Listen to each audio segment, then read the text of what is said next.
श्री सरस्वती नमः, श्री कृष्णाय नमः, श्री गणेशाय नमः। देखिए, आज आपको श्रीमद् भागवत महापुराण का 10वें स्कंद का चौथा अध्याय श्रवण कराता हूँ। आप प्रेम से मन लगाकर श्रवण कीजिए।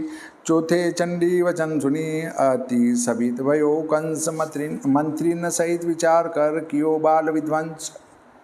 श्री सुखदेव जी बोले कि हे राजन, बाहर भीतर के द्वार उसी प्रकार बंद हो गए और कन्या रोने लगी। तब बालक का रोना सुनकर सब रखवाले और सावधान हो तोपें बंदूकें छोड़ने लगे, हाथी चिंगारने लगे और सिंह दहाड़ने लगे। भादों की अंधेरी रात झुक रही थी, मेघ बरस रहा था। सब चौकीदार और द्वारपाल पुकारते हुए उसी समय कंस के पास दौड़े गए और जाते ही देवकी के बालक होने का समाचार सुनाया, जो कंस उद्विग्न मन से 8वें गर्भ का मार्ग जो रहा था। सुनते ही कंस घबरा कर यह कहता उठ खड़ा हुआ, क्या मेरा काल रूप बालक उत्पन्न हो गया? खुले बाल गिरता पड़ता, ठोकरें खाता, कांपता हुआ, खड्ग हाथ में ले प्रसूति का भवन की ओर को दौड़ता हुआ बहन के पास आ गया।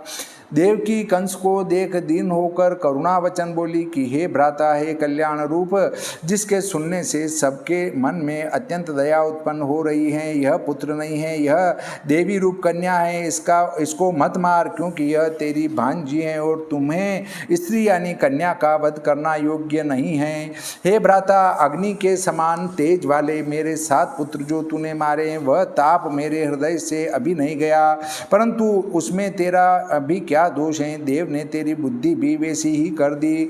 अब यह कन्या तो मेरा हृदय ठंडा करने को मुझे छोड़ दे। हे सामर्थ्यवान, तूने बहुत पुत्र मेरे मारे, अब दया कर। मैं तेरी छोटी बहन हूँ, महादीन हूँ, मंदभागिनी हूँ। यह मेरी अंत की पेट पोछनी कन्या है, इसको तू मुझे अपनी करके दे दे, जिससे मेरा थोड़ा बहुत धैर्य बंधा रहे। श्री सुखदेव जी बोले कि हे राजन, देव की इस प्रकार कंस की विनती कर कन्या को छाती से लगाकर अति दीन की नाई रुदन करने लगी। देव की दीन तो नहीं थी, क्योंकि मन में अत्यंत प्रसन्न थी कि मेरा पुत्र तो और स्थान पर पहुंच गया है और यह कन्या योग माया है, यह इस दुष्ट से किसी प्रकार मर ही नहीं सकती। तो भी देवकी के हाथ से उस दुष्ट ने कन्या को छीन ही लिया।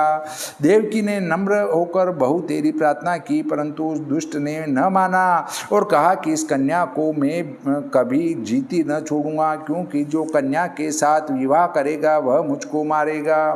यह कह अपने स्वार्थ के सिद्ध करने के लिए तुरंत की उत्पन्न हुई अपनी भगिनी की कन्या का चरण पकड़कर घुमाकर जो ही पटकने लगा, उसी समय वह कन्या कंस के हाथ से छूट उसके माथे पर पांव धरकर उछलकर आकाश को चली गई और वहां प्रत्यक्ष देवी का दिव्य स्वरूप देखने में आया। अति विशाल लाल नेत्र, ललाट पर चंदन का तिलक, कंठ में पुष्पों की माला, सुंदर शोभायमान वस्त्र, रत्न जटित आभूषण, 8 भुजा जिनमें धनुष, त्रिशूल, ढाल, कृपाण, गदा, पद्म, शंख, चक्र आयुध लिए थी। सिद्ध, चारण, गंधर्व, अप्सरा, किन्नर और नाग यह बारंबार बलिदान देते और प्रार्थना करते थे। इनसे स्तुति की हुई योग माया यह वचन बोली, अरे अधम कंस, मेरे मारने से तेरे हाथ क्या आया? तेरे पूर्व जन्म का वेरी जो कि तेरा मारने वाला है, वह पहले ही और कहीं दूसरे स्थान में जन्म ले चुका। अरे मूर्ख, बालकों को मारकर और मुझको पटककर वृथा तूने अपने सिर पर पाप का भार धरा। तेरा मारने वाला सर्प के समान है और तू दादुर के सदृश है। दादुर को इतना सामर्थ्य कहाँ है जो सर्प को निगलने की इच्छा करे? अब तू सावधान रहना, अब वह बहुत शीघ्र तुझको मारकर भूमि का भार उतारेगा। इस प्रकार भगवान की देवी योग माया कंस से कहकर बहुत स्थानों में दुर्गा, भद्रकाली, भगवती, भवानी, महामाया नाम से संसार में विख्यात हुई। इस प्रकार योग माया का वचन सुनकर कंस अत्यंत विस्मित हुआ और वसुदेव देवकी को कारागार से उसी समय छोड़ दिया और बेड़ी हथकड़ी उनके हाथ पांवों से निकलवा दी। और विनय करके बहन बहनों से बोला कि अहो भगिनी, अहो भा मैं आपका बहुत बड़ा अपराधी हूँ। मुझ पापी अधर्मी ने तुम्हारे संग बड़ा अनर्थ किया और अपने सुख के लिए तुम्हारे 6 बालक मार डाले, जैसे कोई राक्षस अपने पुत्रों को अपने हाथ से मारे, और मेरा मनोरथ भी पूरा नहीं हुआ। देखो मैं कैसा निर्दयी और हत्यारा हूँ। अपने जाति वाले हितकारी और संबंधियों का संग मैंने छोड़ दिया। हाय मैं महापापी, निज बुद्धि न जाने कौन से नरक में जाऊंगा। ब्रह्मघाती की नाई में जीता ही मृतक के समान हूँ। यह कलंक मेरा कैसे छूटेगा और मेरा कैसे उद्धार होगा। कोई कहे कि मनुष्य ही झूठ बोलते हैं, परंतु देवता भी झूठ बोलते हैं। जिन्होंने कहा था कि देवकी के 8वें गर्भ में पुत्र होगा, सो कन्या उत्पन्न हुई। हाय मैंने झूठी आकाशवाणी के कहने से अपनी बहन के बालक मारे, मेरी क्या गति होगी। हे महाभागियों, तुम अपने पुत्रों को मरने का शोक मत करो। यह प्राणी अपने किए हुए कर्मों का भोग भोगता है और देवाधीन है, सर्वदा एकत्र नहीं कर सकता। तुम समझना कि हमारे पुत्रों की आयु इतनी ही थी। जैसे पृथ्वी के विकार घटपट इत्यादि पदार्थ उत्पन्न होते हैं और फूट फट जाते हैं, इनके होने में पृथ्वी का विकार नहीं आता, ऐसे यह देह जन्मता और मरता है। कुछ इसके संग आत्मा नहीं मरता जीता। मूर्ख लोग ऐसे नहीं जानते, वह देह को ही आत्मा मानते हैं और देह को आत्मा मानने से मैं हूँ तू है, यह अनेक प्रकार से बुद्धि भेद उत्पन्न होता है। इस भेद से पुत्रादि के देह से योग वियोग होता है, इसी से उनके अज्ञान को निवृत्ति नहीं होती।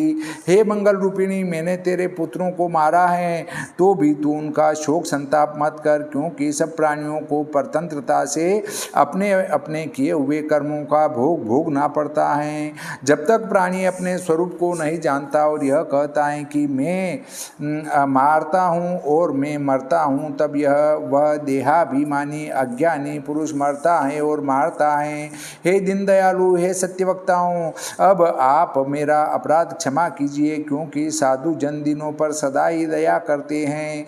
यह कह आंखों में आंसू भरकर कंस वसुदेव देवकी के चरणों में गिर पड़ा और योग माया ने जो यह वचन कहा था कि तेरा मारने वाला कहीं उत्पन्न हो गया, इस वाणी पर विश्वास कर वसुदेव और देवकी के पांवों की बेड़ी कटवा दी और अपनी सुहृदयता और मित्रता जताने लगा। हे देवकी, अब मेरा अपराध क्षमा कर। देवकी अपने भ्राता कंस को अत्यंत व्याकुल देखकर बोली कि हे भैया, मैंने तेरा सब अपराध क्षमा किया, तू मत डर। यह कह उसकी आंखों से आंसू पोंछने लगी और वसुदेव जी उससे शत्रुता तज कर मुस्कुरा कर बोले, हे महाभाग कंस, जैसे तुम कहते हो वैसे ही हैं।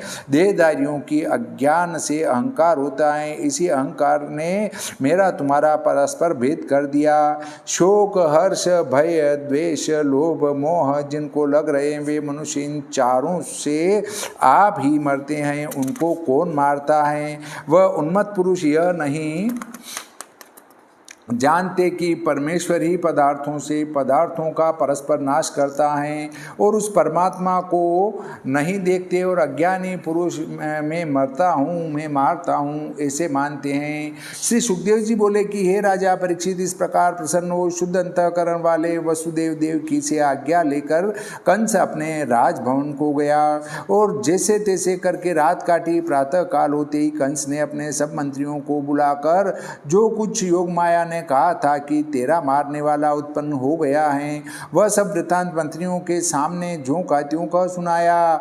कंस के वचन सुनकर देवताओं के शत्रु अविवेकी देवताओं पर क्रुद्ध होने वाले जो अगासुर तृणावर्त आदि मंत्री थे, वे कंस से बोले कि हे यादवेंद्र, जो ऐसा हो तो भी क्या चिंता है, कुछ संदेह न कीजिए। केवल इतना काम करो कि पूर्वग्राम खिरक इत्यादि जितने स्थान हैं, उनमें 10-5 दिन के भीतर जो बालक उत्पन्न हुए हैं उनको मारने की हमको आज्ञा दे दीजिए। हम आज ही सब बालकों को बीन बीन कर मार आएंगे। उनमें जो आपका शत्रु होगा वह भी मारा जाएगा, और जो देवता संग्राम के नाम से थरथर कांपते हैं वे आपके सामने क्या पराक्रम करेंगे। आपके धनुष का टंकार ही सुनकर निरंतर व्याकुल रहते हैं। जिस समय आप धनुष पर बाण चढ़ाकर चारों ओर को प्रहार करते हो, उस समय देवता अपने अपने प्राणों को लेकर रणस्थल से भाग जाते हैं और भाग जाना ही उनके लिए अच्छा है। उनमें कोई कोई तो शस्त्र त्याग दिन बन हाथ जोड़कर खड़ा हो जाता है और कोई निकच्छ होकर शरण में आता है और कहता है हम हार गए, हम हार गए, हमको मत मारो। आपके सामने रथ जिनके टूट गए, शस्त्र हाथों में से छूट गए, भयभीत हो भाग गए, युद्ध से विमुख धनुष जिनके हाथों से गिर गए और जो संग्राम छोड़कर भागने लगते हैं उनको तो आप मारते ही नहीं हो। जहाँ कोई शूरवीर और युद्ध करने वाले योद्धा नहीं होते, उस निर्भय स्थान में बैठकर झूठा बकवाद करने वाले देवताओं से और जो क्षीर सागर में शेष शैया पर पड़ा दिन रात लक्ष्मी से भोग विलास करता रहता है, उसी के ध्यान में नित्य मत वाला हो। आलस्य के कारण कोई काम नहीं करता। जो आपके डर से क्षीर समुद्र में छिपा हुआ पड़ा है, उस लक्ष्मी की आश करने वाले विष्णु से युद्ध कब हो सकता है। इलाव्रत खंड का रहने वाला जहाँ जाते ही पुरुष स्त्री हो जाता है, दिन रात पार्वती के संग क्रीड़ा करनी और उसी के मोह जाल में मग्न रहने वाला, विष के पीने से जिसका चित्त नित्य उद्विग्न रहता है, ऐसे बावले बहु रंगे शिव से क्या। तुच्छ पराक्रमी किंचन मात्र विपत्ति पड़ने से देवताओं को ले भगवान के पास जाकर पुकार मचाता है। आपने सुना ही होगा कि हिरण्याक्ष, हिरण्यकशिपु और रावणादि का अपने अनेक असुरों ने उनकी कैसी कैसी दुर्दशा की, और बताओ आज तक किसको जीता, सदा घर बैठे ही वज्र घुमाता रहता है। ऐसे असमर्थ इंद्र से क्या रहा ब्रह्मा, वह दिन रात पूजा पाठ में लगा रहता है, उसको अपने ही कर्मों में पल भर को अवकाश नहीं। फिर बताओ कि इन लोगों से हमको क्या भय है और कौन इनमें हमसे युद्ध कर सकता है। परंतु तो भी वेरी ही हैं, न जाने कल को क्या उपद्रव कर बैठे, क्योंकि शत्रु को और सर्प को छोटा न समझे। इसलिए इन लोगों को छोड़ना अच्छा नहीं। इस समय तो इनकी जड़ उखाड़ने को हम उपस्थित हैं, हम लोगों को आज्ञा दीजिए। जैसे बिना उपाय किए शरीर का रोग जड़ पकड़ जाता है, तो फिर पीछे उपाय करने से कुछ नहीं हो सकता। जैसे योगी जन पहले इंद्रियों से विषय भोग करके फिर पीछे उनको रोकना चाहें तो फिर वे नहीं रुक सकती, ऐसे ही शत्रु को छोटा समझकर जो छोड़ देते हैं, फिर पीछे प्रबल होकर वह शत्रु जीतने में नहीं आता, और जो कदाचित जीत भी लिया तो बड़ी विपत्ति उठानी पड़ती हैं और दांत खट्टे हो जाते हैं। सब देवताओं की जड़ विष्णु है और विष्णु की जड़ सनातन धर्म है, और सनातन धर्म की मूल गो, ब्राह्मण, तप, यज्ञ और दक्षिणा है।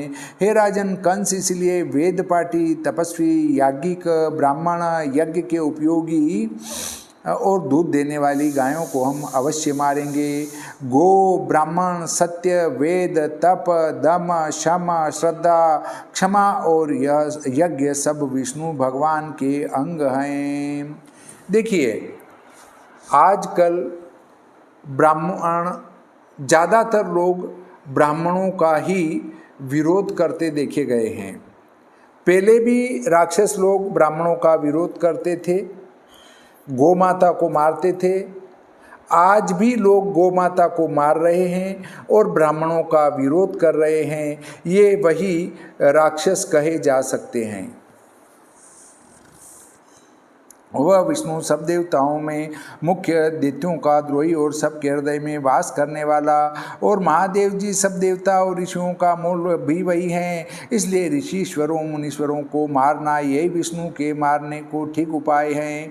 इतनी कथा कह श्री सुखदेव जी बोले कि हे राजन, दुष्ट बुद्धि कंस काल के फंदे में फंसा हुआ इस प्रकार दुष्ट मंत्रियों के साथ संपत्ति करके ब्राह्मणों को मारकर अपना कल्याण चाहा। यहाँ शंका उत्पन्न होती है कि कंस ने राक्षसों से जिस ब्रह्म का बंधन कराकर अपना कल्याण माना, वह ब्रह्म कौन है? क्योंकि सर्वव्यापी अजर अमर चैतन्यकार ऐसा जो ब्रह्म है, वह कभी भी किसी के किसी भी बंधन में नहीं आ सकता और किसी के मारने से नहीं मर सकता। वह ब्रह्म किसी के मारने से मरने वाला नहीं है। जो राक्षसों के मारने से मर गया, उत्तर है अजर अमर सर्वव्यापी ब्रह्म है सो ब्रह्मत्याम हितम मैंने इस श्लोक का अर्थ नहीं किया। इस श्लोक का अर्थ व्यास जी ने ऐसा किया है कि यज्ञादि दानादि नारायण के पूजनादि अनुराग अपने हृदय में कोमलता दया इनको आदि लेकर और अनेक प्रकार के मर्म सोई ब्रह्म है उनका और अपना नाश करा कर कंस अपना हित मानता था, ऐसा अर्थ व्यास जी ने कहा है। मतलब ब्रह्म को मारने का अर्थ ये नहीं कि ब्रह्मा जी को मार डाला या भगवान को मार डाला। यज्ञादि है, दान है, नारायण के पूजन है, उनके प्रति प्रेम है, अपने हृदय में कोमलता है, दया है, इन चीज़ों को समाप्त कर देना ही ब्रह्म को मारना कहा गया है। महापुरुषों का कष्ट जिनको प्रिय इच्छा पूर्वक रूप धारण करने वाले ऐसे असुर का सब देश विदेशों में साधु संतों के मारने के लिए आज्ञा देकर भेज दिया और आप अपने राज मंदिर को चला गया। राजस तामस स्वभाव वाले दुर्बुद्धि अज्ञान से जिनका अंतःकरण आच्छादित हो रहा, मृत्यु जिनके सिर पर खेल रही, ऐसे ऐसे दैत्य जिन साधुओं के विद्रोही होकर उनसे वेर करने लगे। सत्पुरुषों से द्वेष रखने वाले पुरुष आयु धन यश धर्म परलोक सुख महात्माओं का आशीर्वाद और मंगल इन सब का नाश हो जाता है। श्रीमद्भागवते महापुराणे दशम स्कंदे पूर्वार्धे कंसोद्यम निरूपणम नाम चतुर्थो अध्याय। श्री सरस्वती मैया की जय, श्री गणपति जी महाराज की जय, श्री कृष्णचंद्र भगवान की जय, श्री रामचंद्र भगवान की जय, बजरंग बली की जय।